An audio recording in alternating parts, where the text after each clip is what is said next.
guys, welcome back to Sanele F Chenkers. Thank you so much for tuning in to this Chenkers. I'm here to update you of what is going to happen on Imbewu, the seat from the 6th to the 10th of January 2020.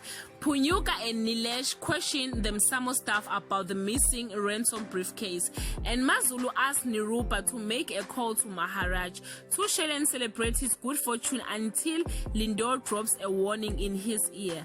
The pastor, Ndamase's sister, takes a drastic step when she learns of his elopement plan. Mandlovu shamelessly manipulates Khanyo.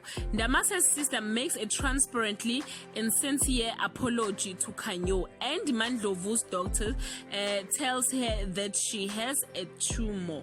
Yes, guys, please leave your comment below and share your thoughts. Till we meet again, I love you so much, guys. Bye.